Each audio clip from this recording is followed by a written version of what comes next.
Em meados de fevereiro de 1978, a cidade de Columbus, na Geórgia, vivenciava uma série de assassinatos de mulheres brancas idosas. O criminoso na época foi apelidado de o Estrangulador da Meia, devido ao fato sugestivo de que ele usava as meias de nylon das suas vítimas para asfixiá-las. As evidências forenses das cenas dos crimes sugeriam que o criminoso era um homem negro, mas as autoridades não possuíam recursos ou capacidade para irem além disso. E como se não bastasse, ao mesmo tempo, 2 corpos femininos de 2 mulheres negras e profissionais do sexo foram encontrados na área da base Fort Benning, próximo a Columbus. Ou seja, a polícia de Columbus e o xerife local estavam sob uma pressão absurda, e a mídia, em contrapartida, exigia pela ajuda do FBI. Relutante, o xerife local não desejava abrir mão de sua liderança nas investigações. Entretanto, foi naquela altura de tensão que ele acabou recebendo uma carta manuscrita que levaria o caso a um patamar incontrolável. No vídeo de hoje vamos conhecer a onda brutal de violência que a cidade de Columbus suportou em 1978. Então já deixa o like nesse vídeo e ativa o sininho de notificações que eu te conto tudo.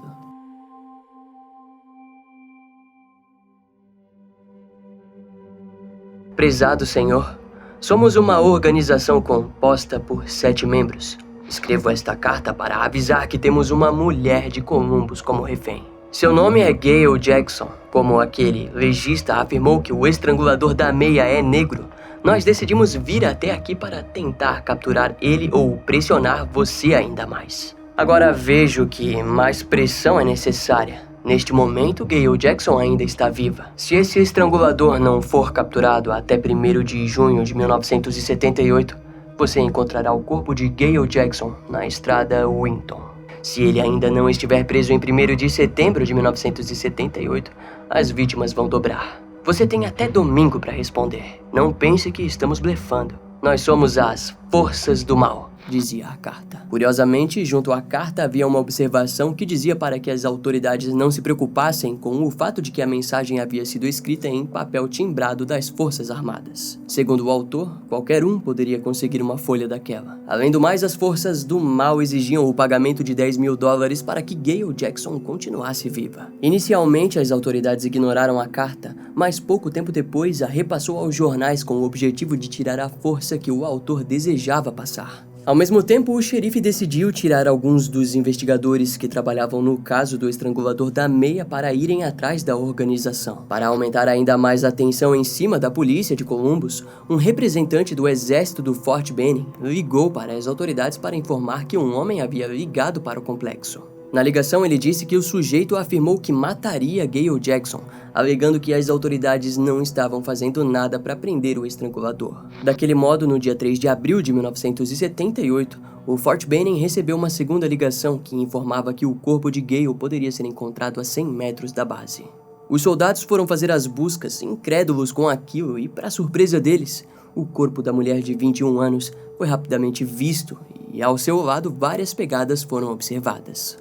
O legista de Columbus informou às autoridades que a mulher estava morta há pelo menos 5 semanas, ou seja, a vítima havia sido descartada antes mesmo da carta ser escrita e enviada para as autoridades. A vítima foi identificada como uma profissional do sexo conhecida por atuar muito próximo da base militar. Naquela altura, o xerife local já havia acionado a ajuda do FBI nas investigações. E assim, o diretor assistente do polo do FBI na Geórgia, Tom McGreevy, pediu ajuda para o seu ex-colega, que era ninguém menos do que Robert Hasler. Tom havia explicado para Robert tudo o que havia acontecido e ele estava a par das investigações quando o corpo de Gayle foi encontrado. Após o achado, Robert tratou de criar um perfil a pedido das autoridades de Columbus.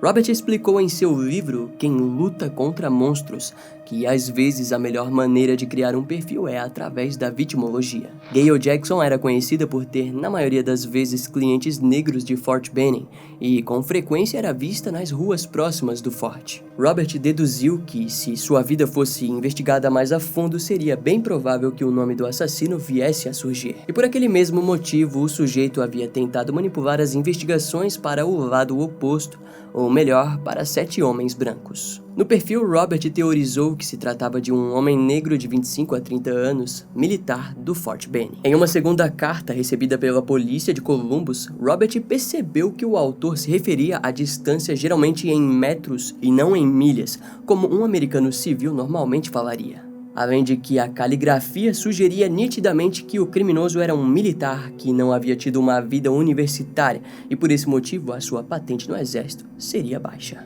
Na segunda carta, o criminoso mencionou o nome de uma segunda mulher chamada Irene, e em uma terceira ligação ele deu detalhes de onde seria encontrado o corpo da mulher. Novamente, ele havia dito que a mulher estaria a alguns metros do Fort Benning, e assim, o corpo da profissional do sexo Irene Furquilde, de 32 anos, foi encontrado. De forma brutal, a vítima estava sem sua cabeça, mas os fragmentos do crânio de Irene seriam encontrados escondidos próximo do local em uma pilha de madeiras. Diante a brutalidade, as autoridades pegaram o perfil criado por Robert e uma grande operação foi feita nas áreas de prostituição de Fort Benning, com vários clientes sendo interrogados. Após completar o seu serviço, Robert retornou para sua rotina normal e aguardou pelos resultados das investigações.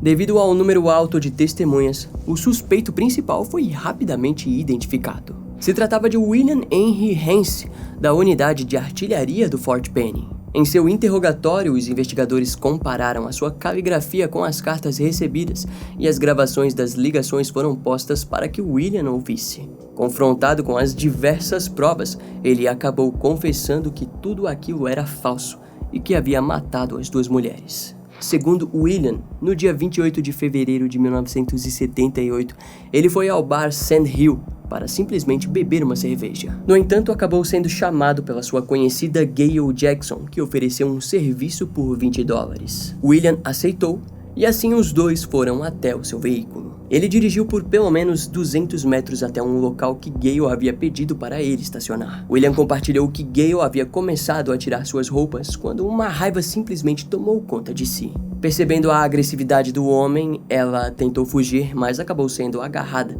e William a acertou com um golpe na cabeça. Gayle estava inconsciente quando ele bateu repetidamente na cabeça da mulher com a alça do pé do macaco do seu veículo. Os golpes foram fortes o bastante para causar um buraco no chão atrás da cabeça da vítima. Devido à impulsividade do crime, William decidiu se aproveitar dos horrores causados pelo estrangulador da meia e criou todo o circo. Em relação à segunda vítima, ele contou que no dia 15 de março de 1978, ele foi até o bar Vice Mitchells. Depois de beber por algumas horas, quando estava saindo, Irene Furquilde pediu para que ele lhe desse uma carona até o bar Sand Hill, que ficava próximo à base de Fort Benning. No entanto, quando ele estava dirigindo, supostamente, Irene se mostrou sugestiva ao ato sexual. Assim, quando ela começou a tirar as roupas, William ficou furioso e a atacou da mesma maneira que havia feito com Gayle.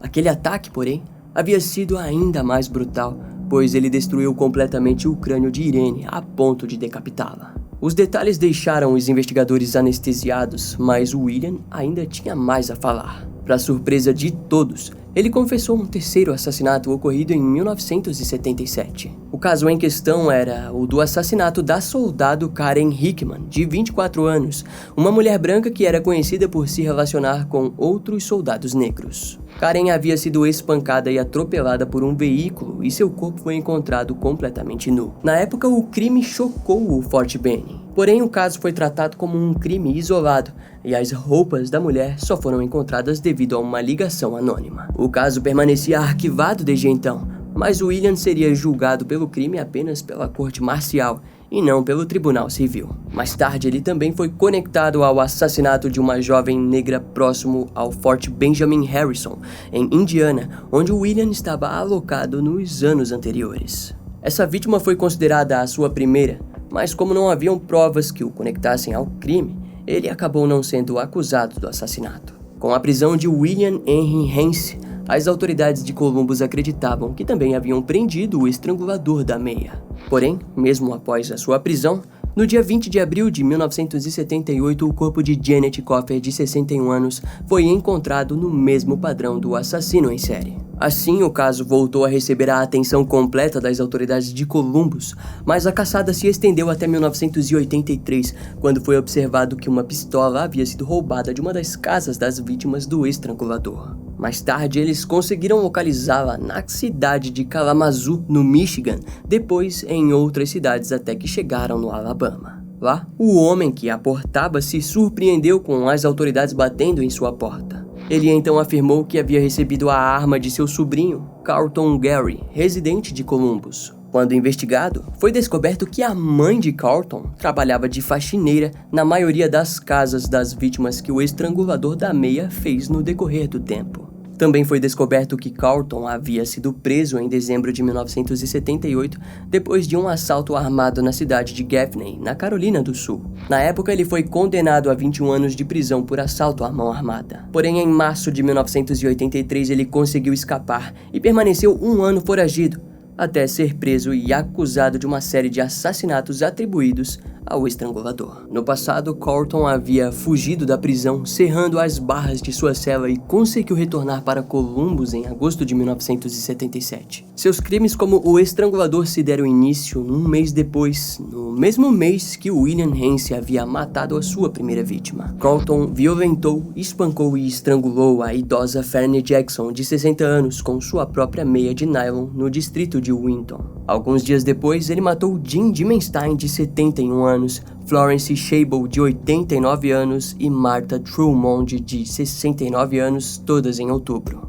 Ele então foi voltar a matar em dezembro de 1977 ao atacar Caitlin Woodruff, de 74 anos, sua única vítima que não foi morta com uma meia de nylon. Durante os acontecimentos do caso de William Henry Hance, Carlton assassinou Ruth Schwab no dia 12 de fevereiro de 1978 e ainda no mesmo dia estrangulou até a morte Mildred Bottom, de 78 anos. Curiosamente, sua última vítima foi feita apenas depois da prisão de William, no dia 20 de abril de 1978. Provavelmente o rebuliço causado pelo circo de William fez com que Carlton permanecesse em silêncio, retornando apenas para se certificar de que a polícia havia prendido o cara errado. No perfil de ambos os criminosos, eles se apresentam como sujeitos com um baixo nível intelectual e sem grandes conquistas em vida. Carlton havia até mesmo tentado seguir uma vida como cantor antes dos assassinatos, mas acabou decaindo para uma vida criminosa de roubos, agressões e incêndios criminosos até finalmente cometer o seu primeiro homicídio.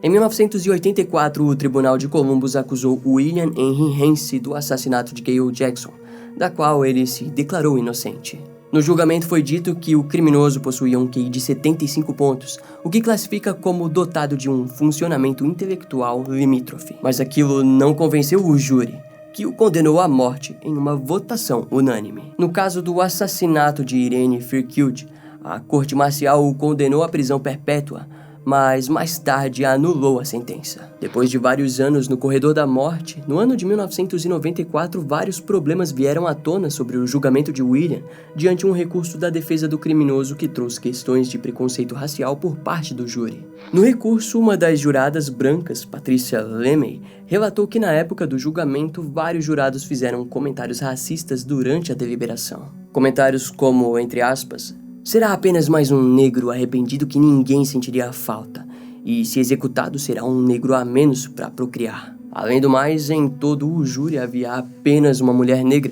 Gayle Louise Daniels, de 26 anos, que relatou que foi submetida à injúria racial durante a deliberação da sentença de William.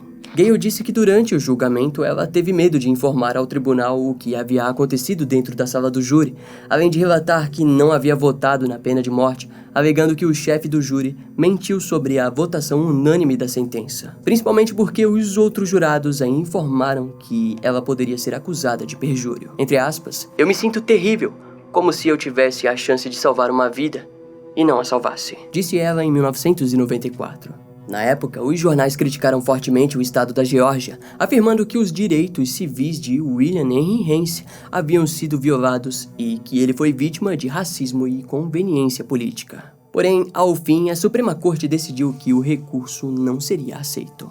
Até o dia da sua execução, William manteve sua inocência no crime e indagou as autoridades ao questionar: por que você está executando um homem inocente? No dia 31 de março de 1994, William Henry Hansen foi executado na cadeira elétrica da prisão de Jackson, na Geórgia. Já o estrangulador da meia, Carlton Gary, foi acusado em 7 assassinatos e 9 estupros. Seu julgamento ocorreu no dia 5 de maio de 1984, onde foi considerado culpado por todos os crimes. Em 1986, Carlton foi sentenciado à morte.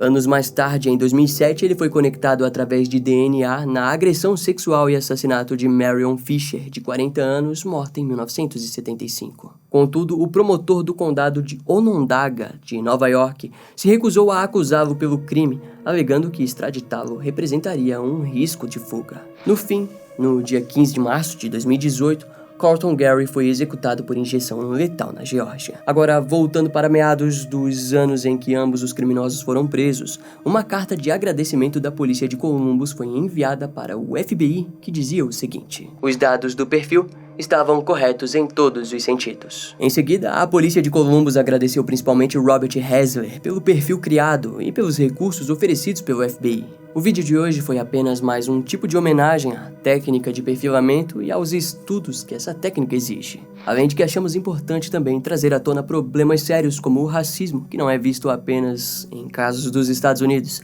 mas em todo o mundo e principalmente no Brasil.